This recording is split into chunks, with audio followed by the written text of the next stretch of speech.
Hi, everyone. My name's Nathan, and I'm from the European Pain Federation. And today I'm joined by Professor Lance McCracken, and they're going to give us some more information about their session at this year's EFIC 2023 Congress, which is held in Budapest in September. Lance, welcome. How are you doing? Thank you. I'm doing great. Thanks. How are you? Yeah, I'm great. Thank you very much. I really appreciate you taking time today to speak to us about your session. We're really excited to hear more about it.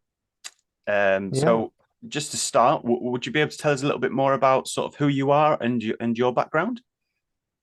Yes, of course. I'm currently a professor in clinical psychology, and I'm the head of the Division of Clinical Psychology at Uppsala University in Uppsala, Sweden. I've been here since 2018. Before that, I spent 18 years in the UK working in the NHS and in the universities, and did my training in the US before that, but haven't lived in the US since before 2000. But here I am. Just to give us a little bit more information about the focus of your session at EFIC this year. Yeah, of course. So the point of this is to talk about cognitive behavioral therapy for chronic pain, and a little bit about where it has come from and where it might be going, with a proposal that being more personal, looking at people individually, person by person, might be a way to.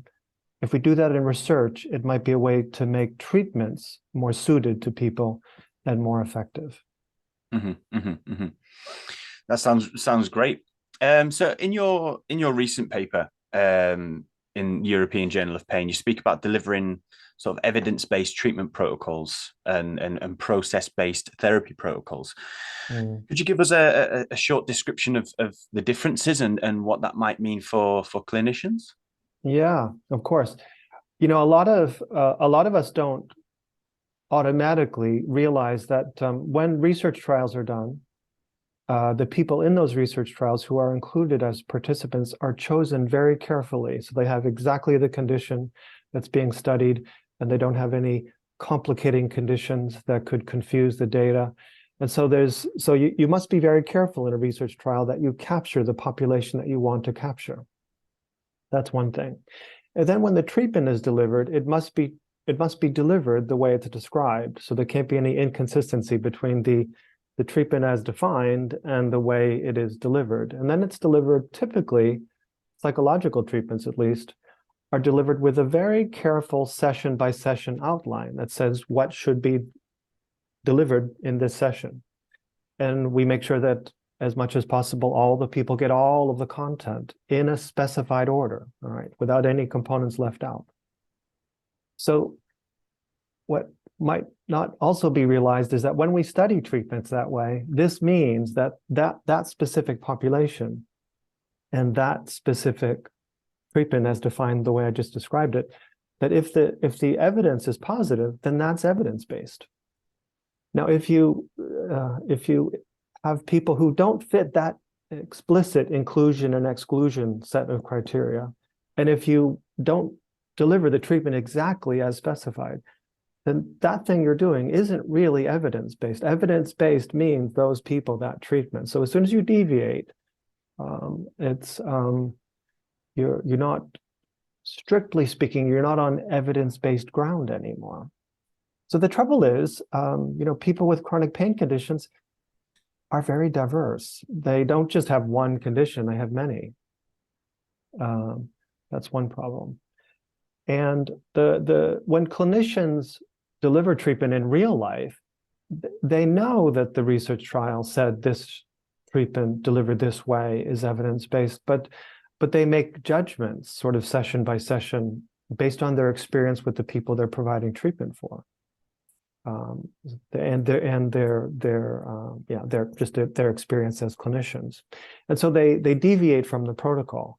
Now they are no longer on evidence-based ground anymore, although we typically just say, yeah, that's evidence-based.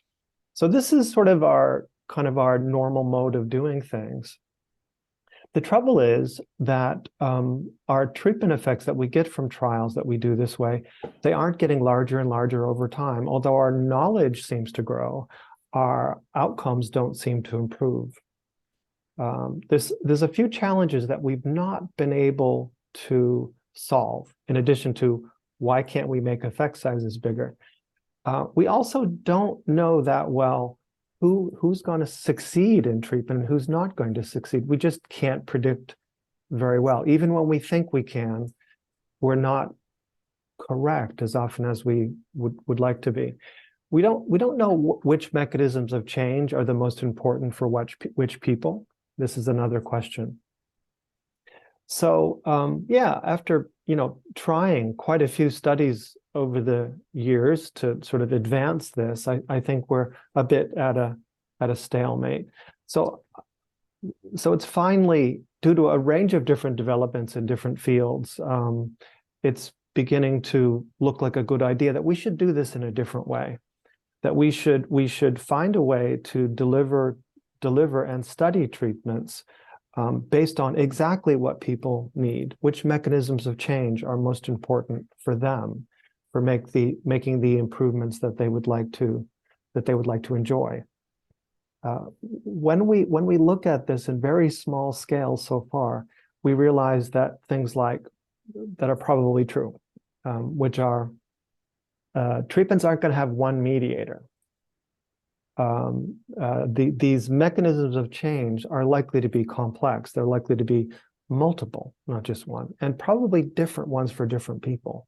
And then the process of change from the beginning to the end of treatment is likely to be back and forth and nonlinear.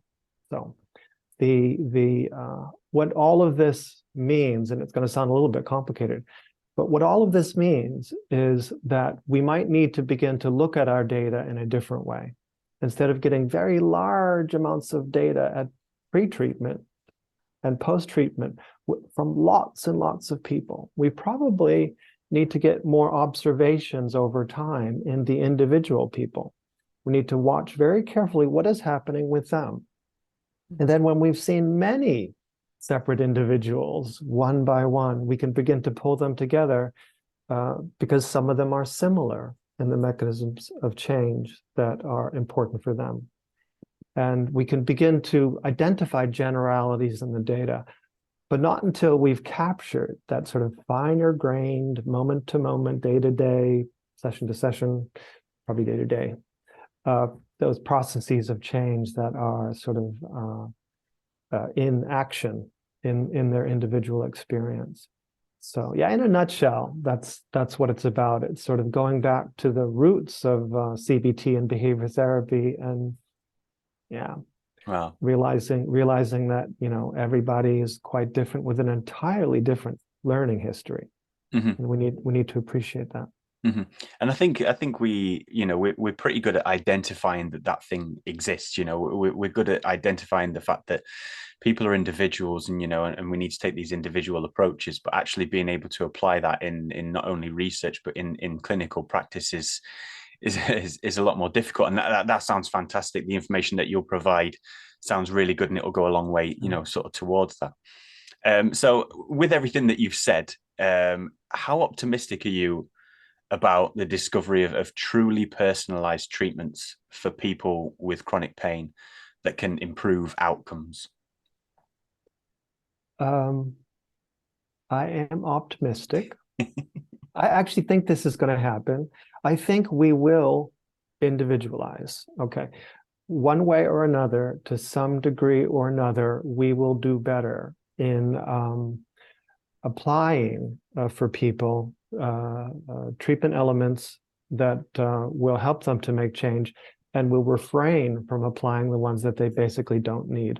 I think we're going to get better at this no matter what.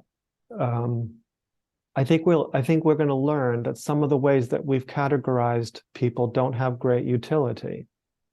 I think we already know this. Like, how different is low back pain and fibromyalgia, or osteoarthritis, or you name it. I think we realize that we need to think of people in a more complex way that account for more of what they're like. So I think we'll individualize. Will it deliver the other things I say, which is when we individualize, this should improve treatments? That I don't know. It makes sense, okay, but of course, a lot of things that we've done have made sense, and not all of them have necessarily produced improvements. But I think we're on to something, and I think there's our time today is quite short, so we can't go through all the arguments. But I think the arguments are quite compelling if you stack them all up. And so I think there's very good reason to think that the individualizing will be possible, and that when we do it, we'll see some advance in our science, in our quality of our solutions. Mm-hmm, mm-hmm. And I'm looking forward to hearing those arguments at the talk, and to really think, about that, and where the value lies, for sure. So finally, why do you think people should attend your ethics session? You've kind of touched on it there, but if you'd like to explore that a bit more, why should people come along? Yeah,